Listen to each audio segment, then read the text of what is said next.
Mr. Speaker. Colin King. What a wonderful presentation and speech there by Alfred Nari. It really gets to the very nub of the Prime Minister's debate, the aspiration, the passion, just emitted there. You could sort of pick it up by osmosis by sitting a couple of seats away. So that was really, really inspirational. We've been well through the Prime Minister's statement, our debate. Let's just recap about what it's all about. The House had a speech from the Prime Minister, and the motion that was moved was that the House express confidence in the National-led government and commend its program for 2014. And that motion was amended by the Leader of the Opposition, who said that New Zealand has become more and more divided. Those in the middle are struggling, and those at the end are going backwards. Mr. Speaker, I would tend to suggest that description by the Leader of the Opposition fits the opposition caucus at the moment. When we look at them, they are divided. The opposition is bereft of good policy, and therefore I cannot support the amendment. But on the other hand, the Prime Minister's statement, the government is focused, it's united, and it's building a positive growing economy into the future. And that's very, very important. When we look at the monthly indicators around the economy, everything, Mr. Speaker, is heading in the right direction.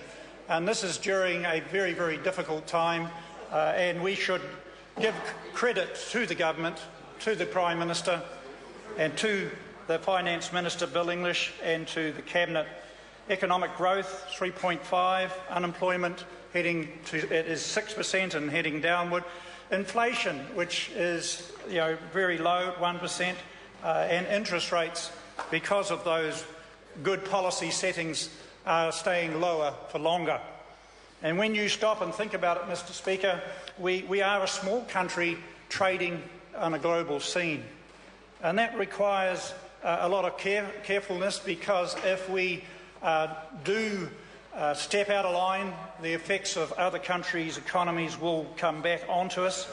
To succeed, we need to be near our best, if not at our best, all the time. It needs a government that works alongside its citizens, takes them forward, and builds the confidence that they will invest and create jobs.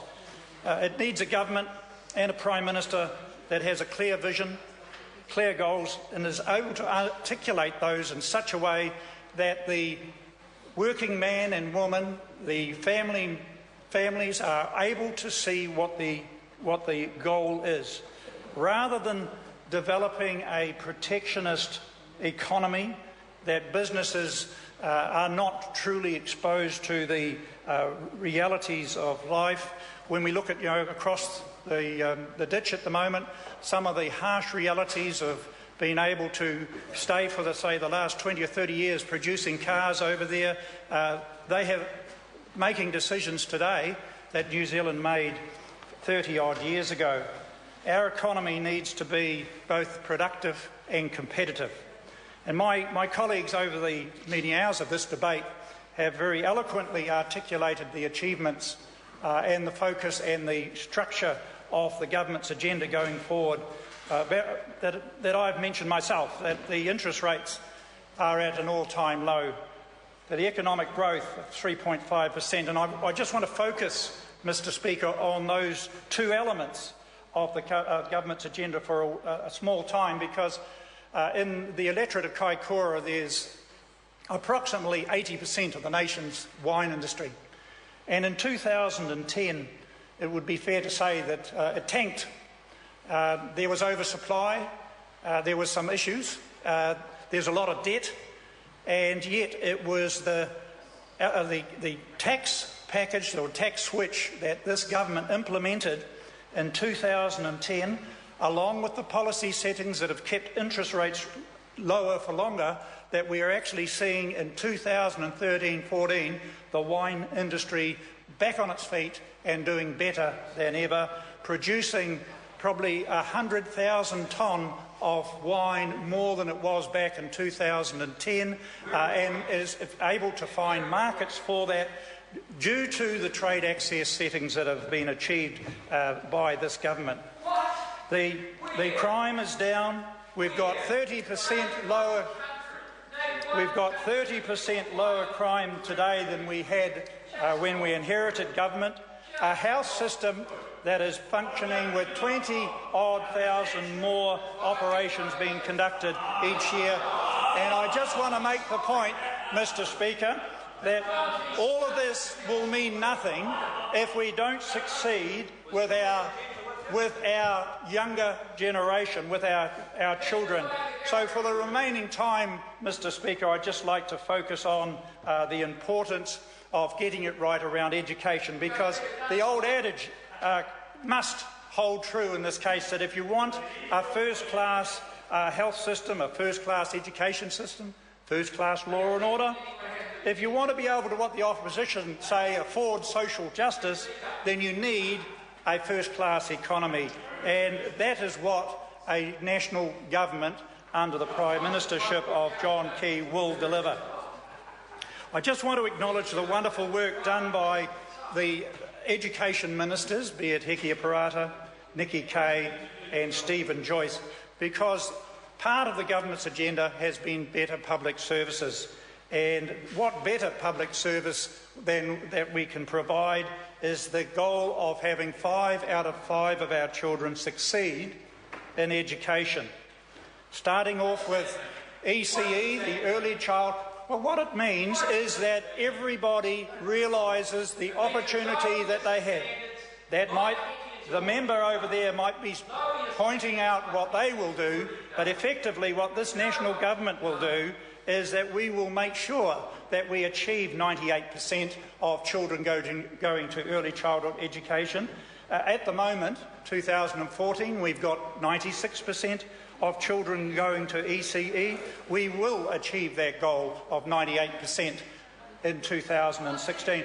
And a point worth making at the moment, Mr. Speaker, a point worth making is that New Zealand spends more per child in early childhood education than any other of the OECD countries. This is a government that really has its priorities right.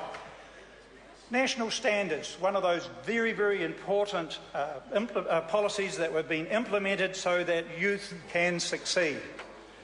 There's a lot of people who will be negative about it, but if you can't measure it, you can't achieve it. And what we saw around the Education Review Office was there was poor use of data collected. Leading on from that, Mr. Speaker, we can be enthusiastic about the vocational pathways and how they are going to set up our children to succeed in the trades and skills area. For too long, we have seen our education system lead in many, many ways, but when we get into the trades and skills areas, we are troubled with the fact that our trades youth are not able to be independent learners. And that is because they are not able to have the skills to read, write and do maths and comprehend and be able to fulfil the theoretical side of their trades and skills. So, Mr. Speaker, I would have to say that there is so much more one could contribute in this debate supporting this government. And next time we'll have to talk to Mr. Little about how much money that other side wasted when they were in the government. And in education here, we have spent those dollars wisely. Our better public service targets will improve the opportunity for every New Zealander and every new citizen that comes across into New Zealand and has the privilege of becoming a resident or a citizen in the longer run. So, Mr. Speaker, I speak in support of the motion that this government's agenda will take the country forward, and my grandchildren, your grandchildren, will be the benefactors of that. Mr. Speaker. Dr. Zhang Yang, let me say you have about 8.5 minutes to go. I'll give you a 2-minute bell before the debate in toto will conclude. Okay. Dr. Zhang Yang. Yeah, Mr. Speaker, it is a great pleasure to be the final speaker in today's debate.